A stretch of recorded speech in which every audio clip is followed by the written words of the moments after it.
Hey family, Pastor Dharius here. You're getting ready to watch part 2 of a series called Managing Meltdowns. I have a question for you. Have you ever dealt with pressure?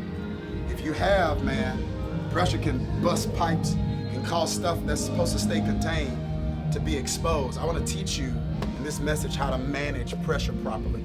I believe it's going to add tremendous value to your life. I have one request. If it blesses you, just press that share button, text it, email it to somebody that might need this word. I love you. Enjoy the message. Absolutely incredible. Well, I want to read a couple of verses of scripture today. Y'all feel like talking back to the preacher today or no? Y'all tired? Y'all good? Job chapter 2, verse number 7 says this. So Satan went out from the presence of the Lord and afflicted Job with painful sores from the sole of his feet down to the crown of his head.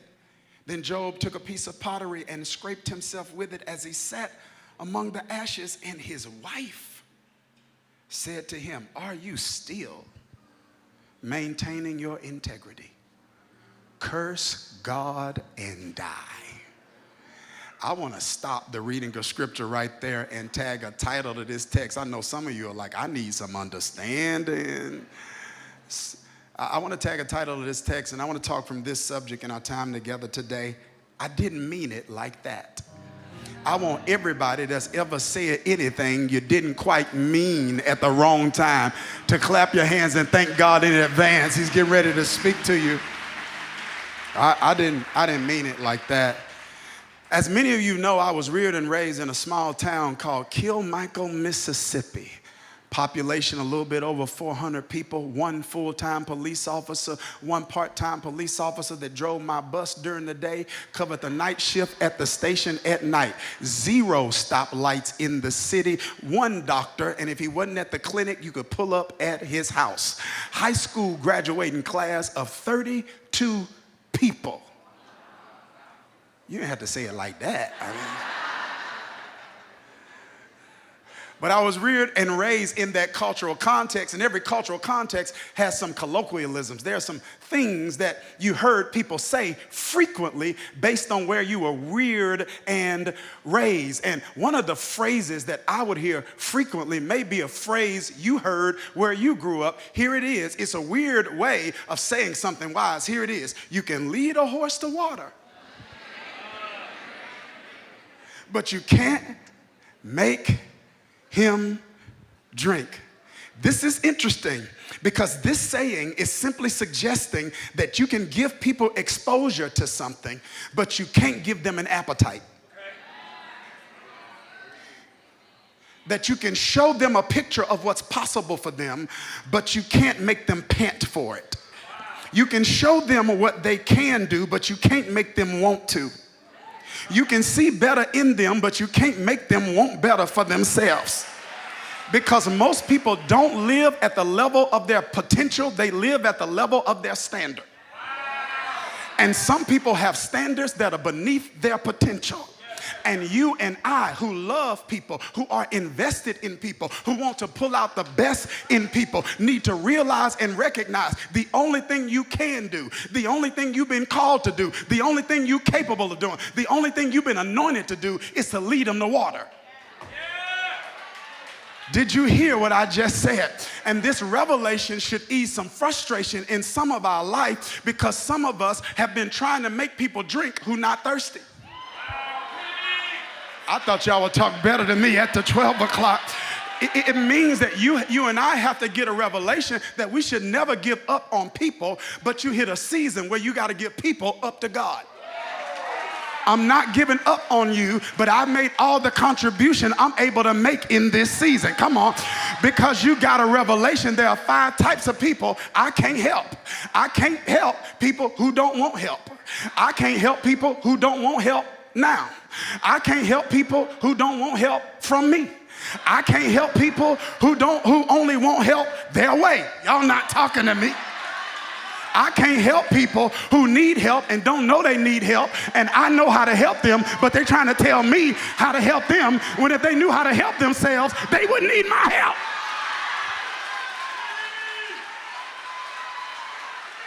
You can lead a horse to water, but you can't make him drink. And this means you've got to be conscious and careful that you do not interrupt people and rescue them from trials that God is using to create thirst. Did you hear what I just said? You got to be careful that you don't rescue people from trials that God is using to create thirst. Sometimes people have to go through a trial to create some thirst for better. Here's the way David put it. David said this about himself. He said, "It was good that I was afflicted, that I might learn your decrees." You got to understand that some people only get education through affliction. But you got to be able to trust that the same God that preserved you in your silly season until you learn your lesson is the same God that will preserve them in their silly season when they learn their lesson. I don't want to hear from people who have never made any mistakes and you made all the right choices and you're supposed to be where you are right now. This next 30 seconds of this sermon is for people that's honest enough to say, "I should have blew it. I shouldn't even be here right now." As a matter of fact, there's some stuff that if it ever became out in the light, I'd have to throw up my one Baptist finger and exit the building. But he looked beyond my faults and saw my needs.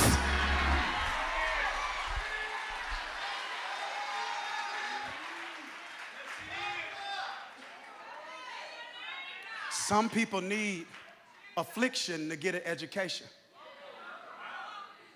And when you love them, you'll want to rescue them from pain they need to change. Because you can lead a horse to water, but you can't make him drink. That's one colloquialism. But here's another. Maybe you heard this one too. It's not you can lead a horse to water, but you can't make him drink. This one is bless your heart.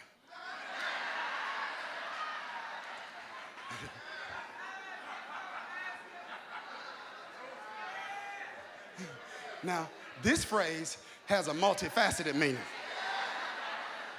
And the tone they say it in determines what they mean by it. One tone of bless your heart is an expression of endearment. It's when you realize and recognize somebody's done something that they didn't have to do. They've been uniquely generous. They made some kind of unique contribution to your life. And you express your appreciation and affection by saying, bless your heart. But there's another way that phrase is used.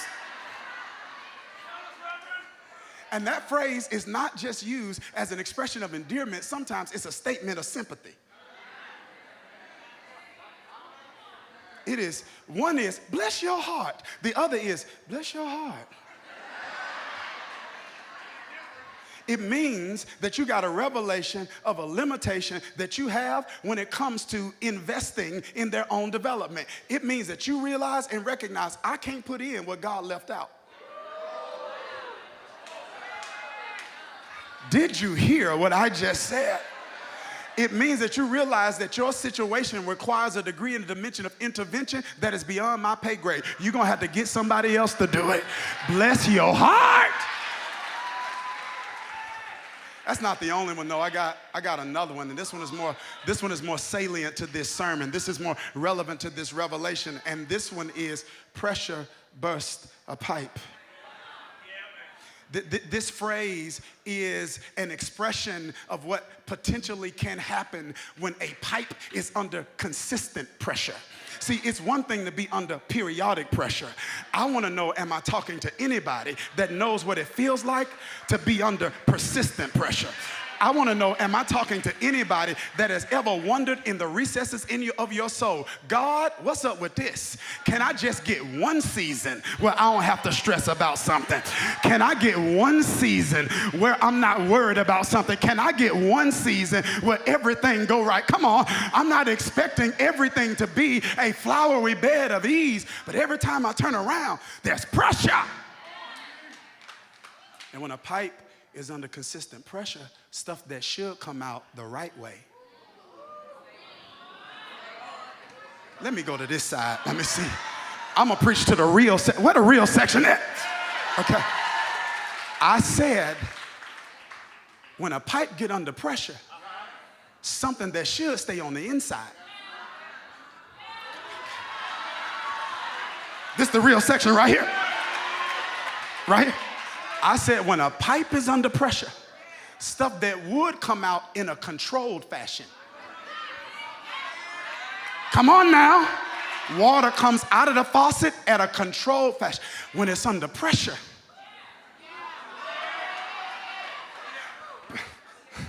stuff that would come out in a controlled fashion comes out in an uncontrollable fashion. And I want to know, is there anybody honest enough to admit that some stuff came out the wrong way? Not because you're a bad person, but because you've been through a bad season. My God. And I pray that God sends some people into your life that do not define your book by a chapter. I pray God sends some people into your life that do not label you as a bad person because you went through a bad season.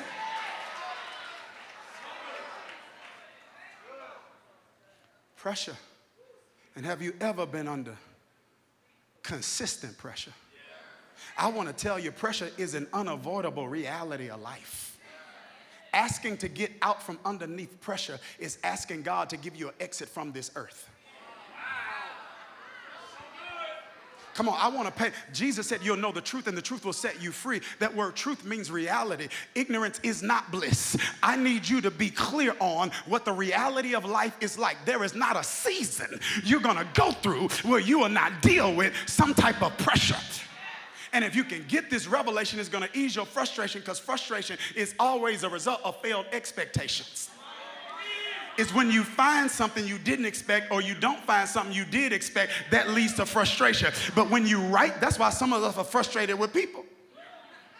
But when you right size your expectation, it frees your frustration. There's never a season you will go through where you will not deal with pressure.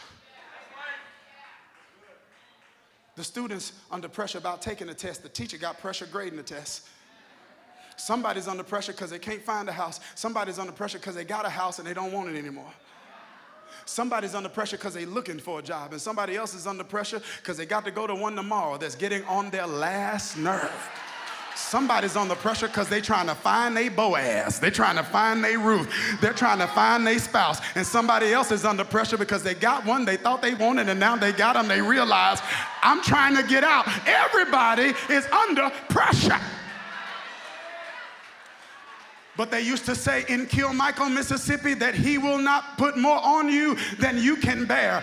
A proper theology would be, he will not put more on you than he will help you bear. And I want to tell you, if you are experiencing it, you've been built for it.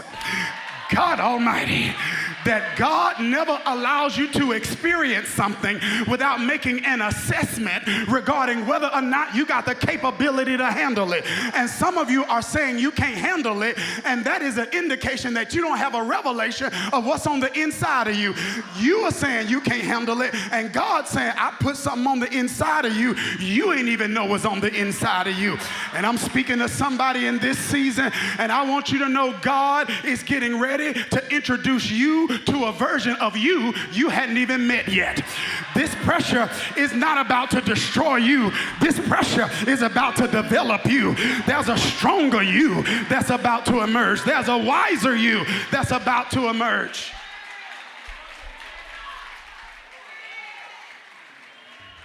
God said, I'll never let you experience something without making an assessment regarding whether or not you got the capability to handle it.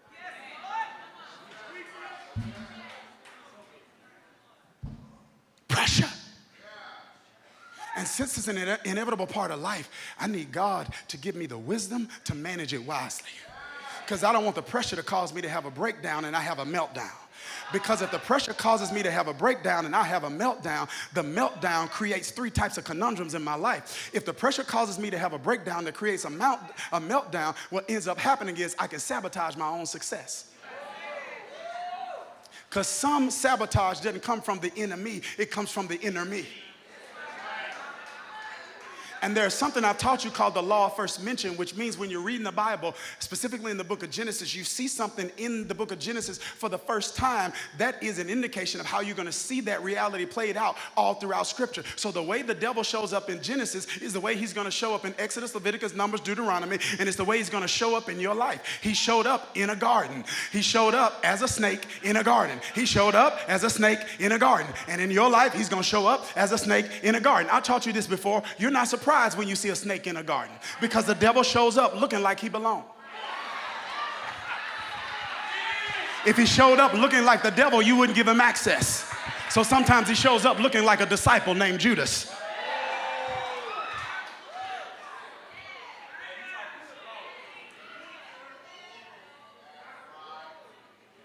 And what did he do? He shows us in Genesis that he can't sabotage your future. He can just only influence you into sabotaging it yourself. He didn't make Adam and Eve eat the fruit, but he influenced them to make decisions that would sabotage your own success. Somebody needs to be shouting right here because it lets you know the devil's not in your way. Come on. You're not waiting for the devil to get out of your way for things to change. Things can change for you right now when you get a revelation that my season of self-sabotage is over. I'm going to say that one more time until it get in your head, your heart. I'm going to say it until it get in your toes. Your season of self-sabotage is over. I'm going to say that one more time. Your season of self-sabotage is over. I'm telling somebody who's gone, this part of the sermon is not for people that is taking advantage of every opportunity. This part of the sermon is not for people that have walked through every door. This part of the sermon is for people that are wrestling with guilt and anxiety because you feel like you missed some things in a previous season that you wish you could go back and walk through those doors again. I came to tell you your God is a God that spins the block.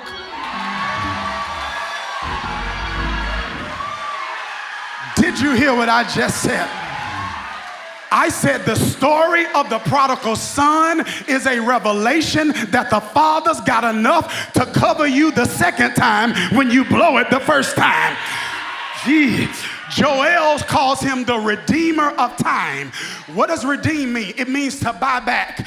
It doesn't mean that God gives you more time. It means God is so good, he'll take the time you got left and he'll do so much in the time you got left that it make up for the time you wasted.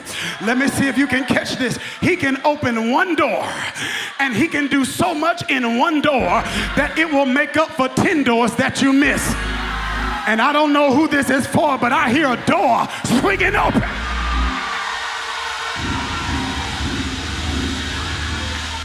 You have no idea how quick he can do it. You have no idea how fast he can do it. An email is coming, a text is coming, a call is coming, a DM is coming. God is getting ready to spin the block. And if you believe he's spinning the block for you, take 15 seconds and give him a spin the block praise.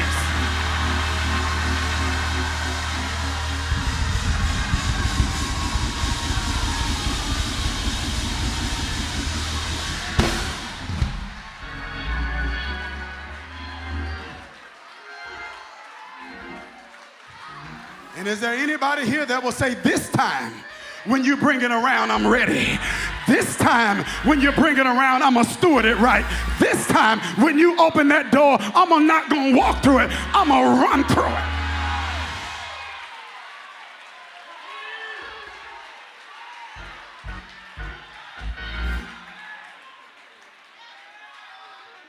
I got to learn how to handle this pressure because I don't want to have a breakdown that causes a meltdown that sabotage my own success. I got to manage pressure also, Marlon, because my inability to manage pressure will cause me to have breakdowns that create meltdowns that make me do and say things that undermine the intimacy of significant relationships. I really don't have time to unpack this the way I want to because I really, for many believers, that the last two words requires some revisiting of your theology of relationships. Because some people they got a problem with me saying significant relationships, because they confuse everybody being equally valuable to God with everybody adding equal value to you. Everybody is equally valuable to God, but everybody don't add equal value to you.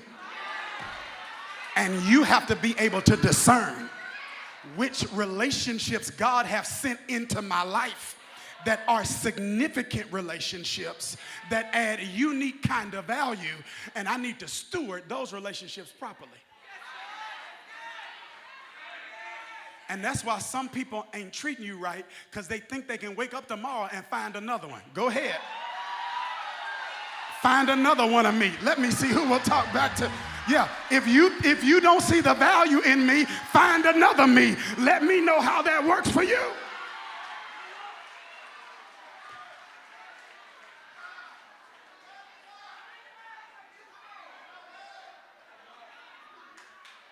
That's what relational intelligence is all about.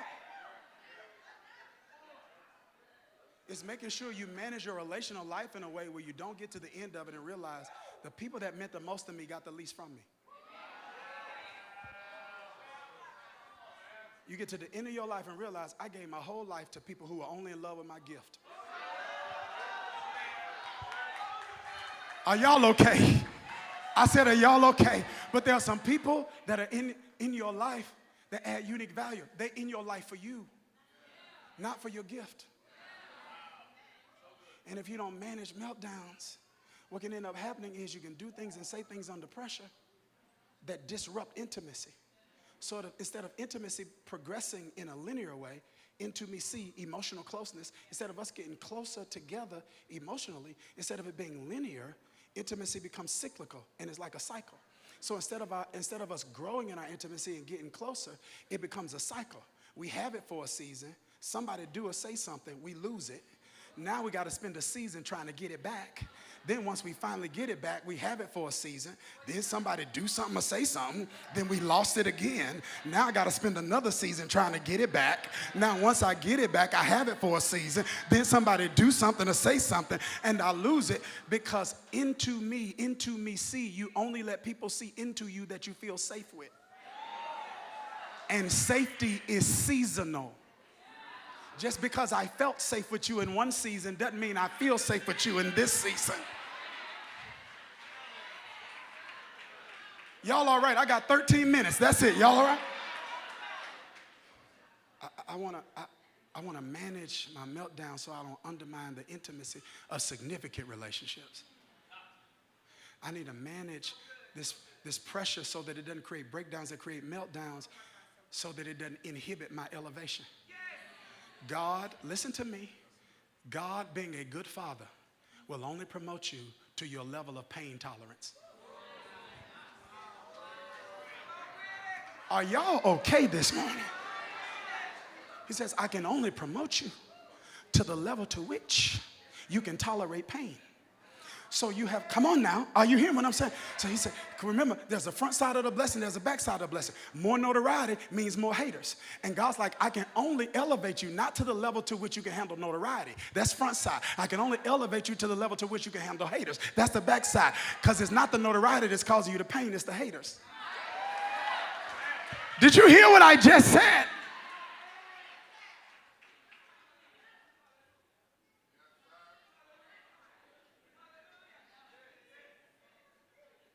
But my ability to manage these kinds of seasons says more than I trust God.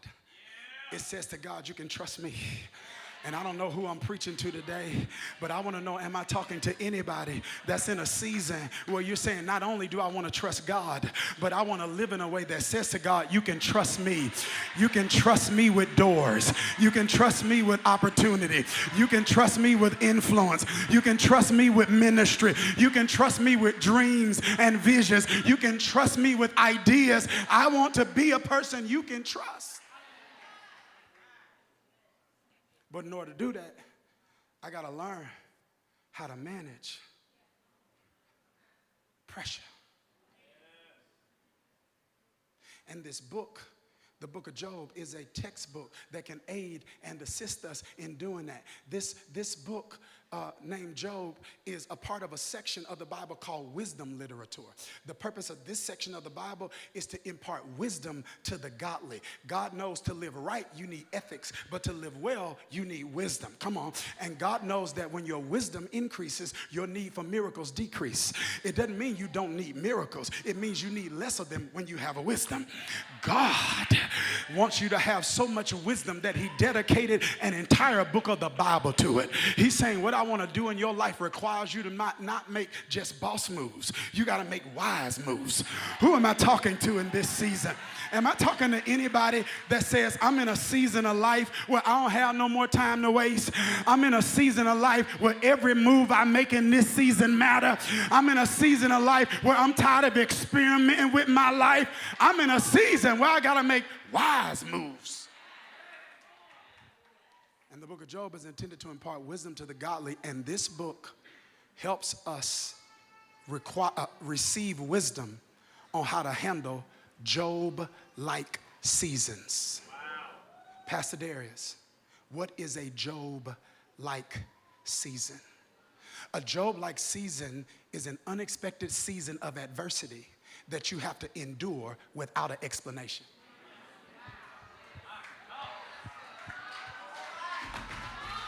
Did you hear what I just said?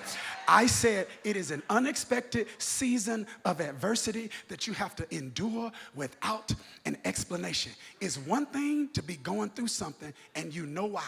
Yeah, man. Yes, sir. It's another thing to be going through something and you have absolutely no idea why you are experiencing what you are experiencing. And this book is about that reality. We are introduced in this book to a conversation not with Job, but we're introduced to a conversation that the devil has with God. The Bible says the devil's standing in line, waiting to get an audience with God. I ain't even got time to deal with that. That means he's not the Father's equal. He got to stand in line like everybody else just to get an audience with the Father. He's standing in line, walks up to the Father, and God say, what up with it? He say, nothing, chilling. God say, where you been? He said, I've been in Duluth. I've been in Lawrenceville. I've been on Candler Road. I've been in Buckhead. I've been in Bankhead. I've been in Marietta. I've been looking for somebody's life to mess up. And God said, where is my church? I said, and God said, have you considered my servant Job?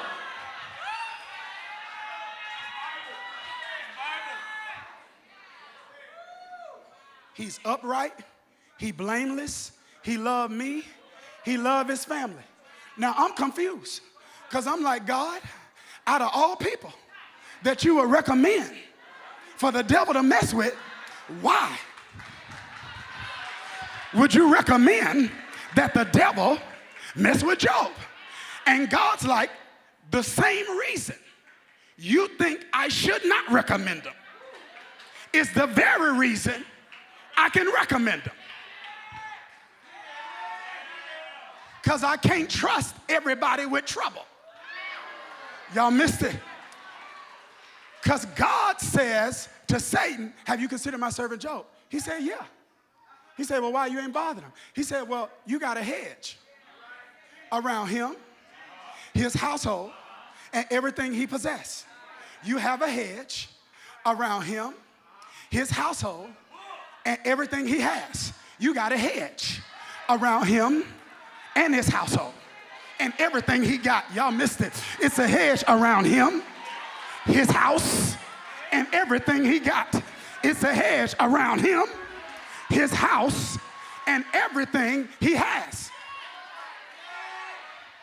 Satan says to God that there's a hedge.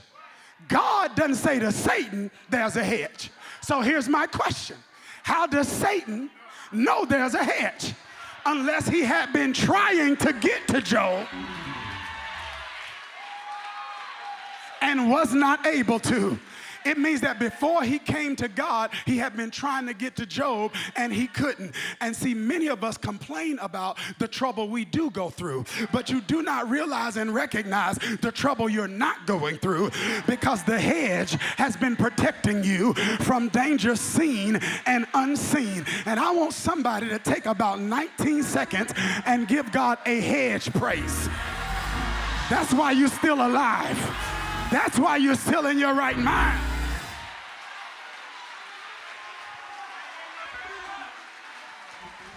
God said, you have no idea what the devil tried this week. This week. So the devil say, remove that hedge. Let me bother that stuff. Watch this. He will curse you to your face.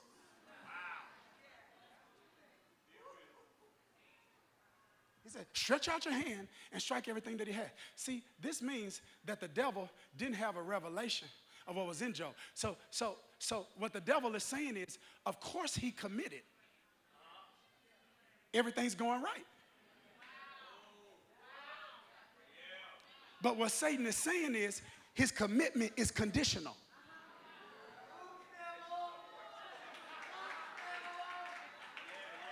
If you remove the conditions, he'll lose his commitment.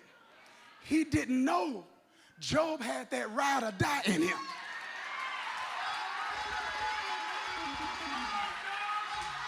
He didn't know that Job had that ride or die in him that would say, the good Lord giveth and the good Lord taketh away. But blessed be the name of the Lord. He knew, y'all missed it, he didn't know that Job had a Hebrew boys type commitment. And the Hebrew boys type commitment says, my God is able to deliver me from this. But even if he don't, I want to know, do I have some even if he don't people in the room? Job said, the good Lord gives and the good Lord takes away. Blessed be the name of the Lord. He says, I can be mad that I lost it, but why can I be mad that I lost something I didn't deserve to have in the first place? So the good Lord gives and the good Lord takes away. Blessed be the name of the Lord. So the Bible say, he come and mess with all Job's stuff. And Job doesn't break commitment. Chapter 2 come back, Satan pull him back up. Talking to God, in line again. God say, you back? He said, yeah. He said, what happened? He said, you know what happened. He said, but he committed to you because I just messed with his stuff. Let me touch him and see what happened. God say, touch him, but you can't take his life. We call it the doctrine of the sovereignty of God. He imposes limitations on Satan. He tell him how far he can go. He does not have the freedom or the permission to do whatever he wants to do in your life. When God says sit down, he got to sit down. When God says stop, he got to stop. When God say let him go, he's got to let him go. I don't know who I'm talking to, but when the whale swallow you up, when God speak to the whale, he's got to spit you out. Come on and talk to me. I got 2 minutes.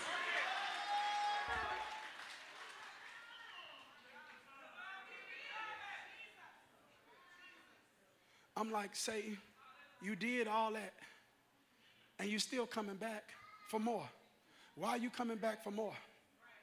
Because you didn't get what you were after. I'm trying to get you to see the stuff he messing with is not what he after. He messed with Job's possessions. Come on. He messed with Job's relationships. But that's not what he was after. And this is why the enemy is so frustrated with you. Because he's messing with all of the stuff, but you still not giving him what he wants. He wants you to break your commitment to God. And he doesn't realize that he's messing with somebody that's been broken so much in life. You are now at the point where you unbreakable. Did you hear what I said? God didn't break you in the past to break you. God broke you in the past to make you unbreakable for your future. I'm already broken.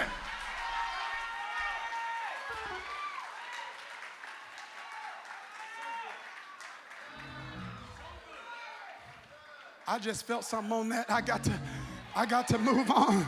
I said the stuff you went through in the past that you thought was going to kill you, that put you under stress, that you thought were going to lose your mind.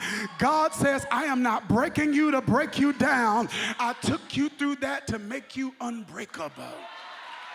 If you survive that, somebody come get me. I said, if you made it out of that, if you bounce back from that, if you recovered from that, no weapon formed against you shall prosper. I'm unbreakable. Take that, devil. All right, here it is. Let me wrap up. Here it is. He going through all of this, y'all, but he's not going through it alone. Because he married. And when he's sick, scraping sores off his body, his wife looks at him and says, do you still maintain your integrity? Curse God and die. Now, whenever this woman is talked about, we judge her reaction without exploring her reality. And that's what people will do in culture. They'll judge your reaction to a thing without asking what drove you to that reaction. And what I am telling you and me is that I can't judge Job's wife, and you can't judge Job's wife, because we've all been Job's wife. Job's wife represents anybody that said something or did something they wish they could have took back under pressure. Come on. You may not have said what she said, but you said something. And you may not have done what she did, but you've done something. Is there anybody honest enough to admit that pressure will make you vulnerable to things you weren't vulnerable to before? Watch what she says. Curse God and die. She says the same thing to Job that Satan said to God about Job.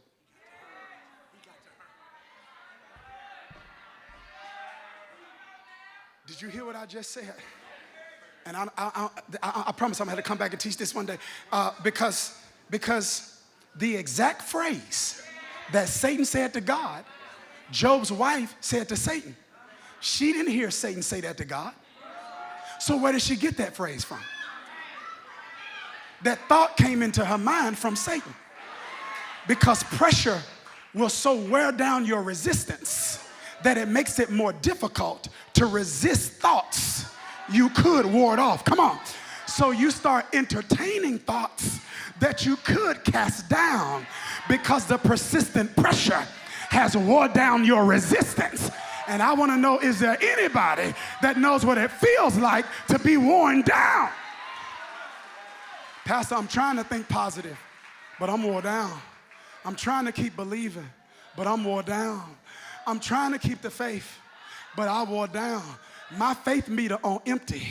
I've been believing so long. I don't know how much more long I can believe. I'm worn down. I'm done, Tario. Listen.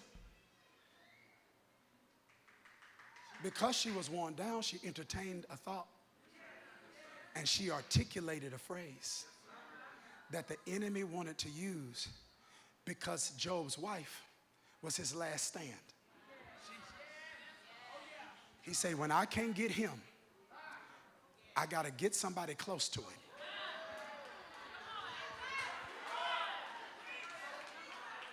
And I want somebody close to him to say something that will wound him so greatly so that when he recover, they don't.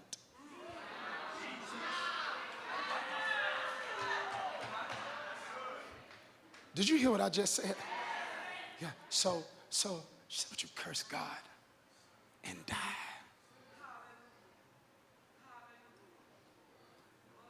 Shh.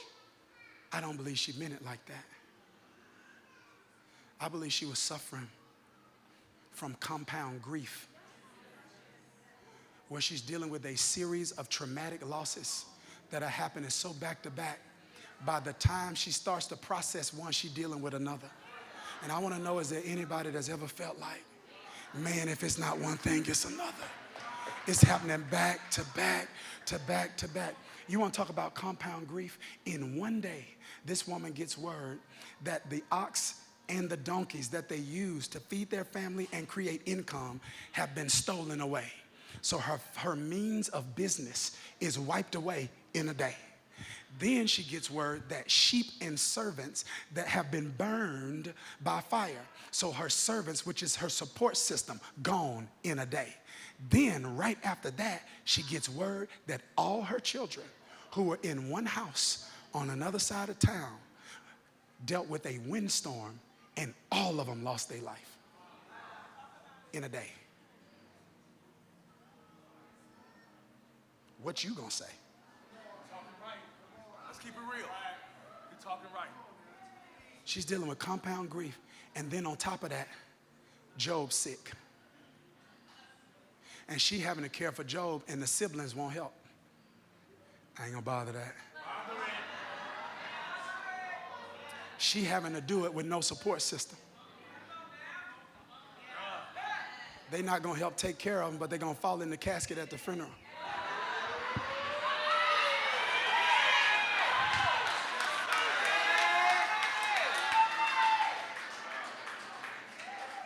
She got caregiver fatigue. She having to pick him up and lay him down. She's having to bathe him. She's having to cook for him, while seeing things in her home that trigger her memory of her children. She's having to serve through grief triggers.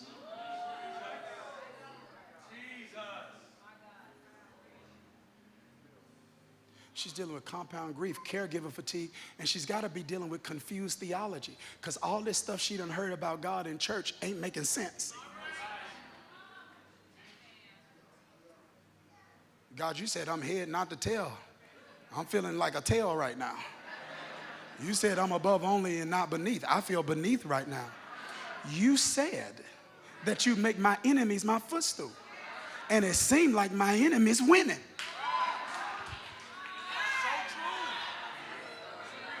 She's got to be confused. So when you're dealing with compound grief, caregiver fatigue, and confused theology, you'll say something you don't mean.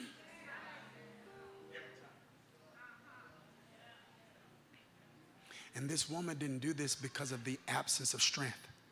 This ain't a weak woman, because a weaker woman would have broke. A weaker woman would have left.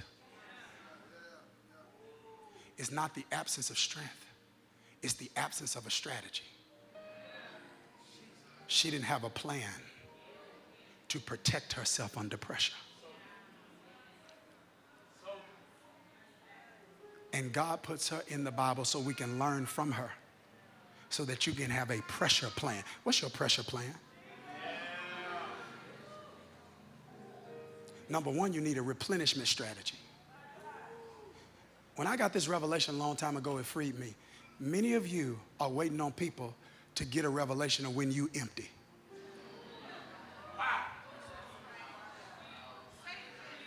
And you're like, why these people keep calling me? Why these people keep texting me? Why these people keep asking me? People don't know when you empty. You want people to be sensitive to something, and they're not aware of what level your stamina is on. Your replenishment is your responsibility. You have to take responsibility to do the things that refill your tank. And some of you would rather be empty and understood than misunderstood and full. That's why some people are empty, because they're not willing to be misunderstood to say, like Jesus, I need a moment to step away from it all so he can refuel me.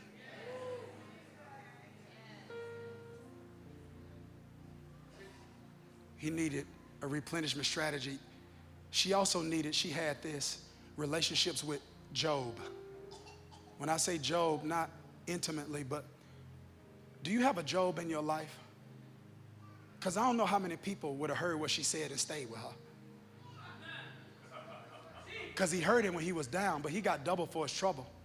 Because when some people come up, they dip out.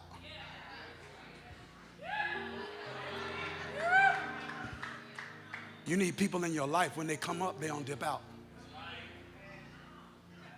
You know why he stayed? Because he would not define the totality of their relationship by a statement.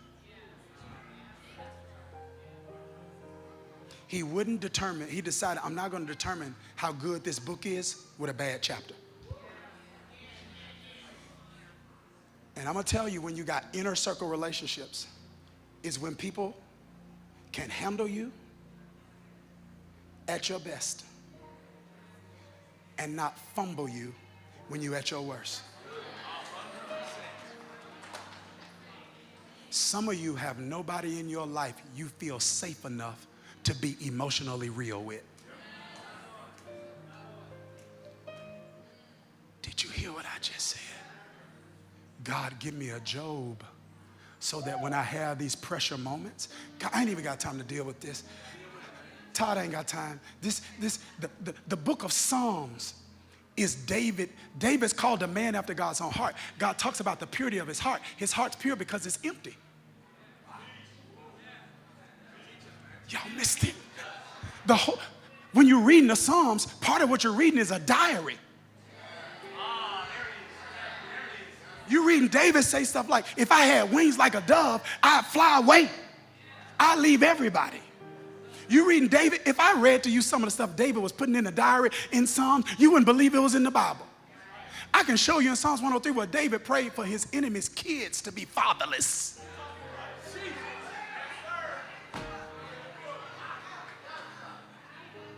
You see him saying all of these unfiltered things because he felt safe with God. And I can tell how safe you feel with the Father by how vulnerable you are with him. How you got a filter with the Father. And he would empty his heart, but then you'd see something in Psalms called Selah, which is a musical interlude. It's a period of reflection, and you'll see him saying, my enemies are getting the best of me. I can't stop this. I hate this. Then Selah, and then after the Selah, you see a shift in his tone. But thou, O Lord, art a shield for me. You're my glory and the lifter of my head. Because once you get the poison out, God can put the word in. Once you empty your heart of the wrong thing, God can fill it with the right thing. But you need a safe place. I'm done. We got to go.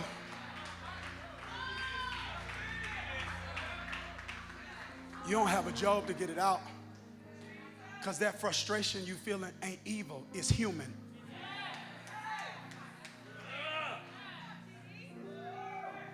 You human. You hurt. You wore out. You got betrayed. How you supposed to feel? Happy?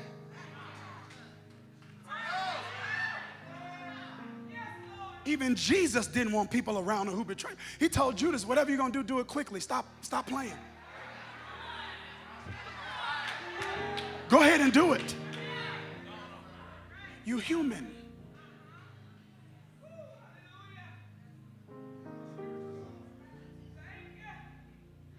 Where are you getting this stuff out? Where's your Job where you can say, I'm not quitting, but I need to say I want to. Let me go over here. Where's your Job where you can say, I'm not leaving, but I need to say I feel like it. And I need what I say in this moment not to be held over my head in the future. I need to be able to get this out of me so the right thing can get on the inside of me.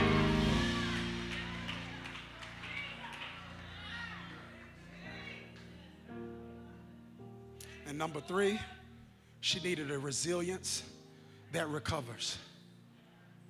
Sometimes the only strategy I can give you is don't die here. Die here.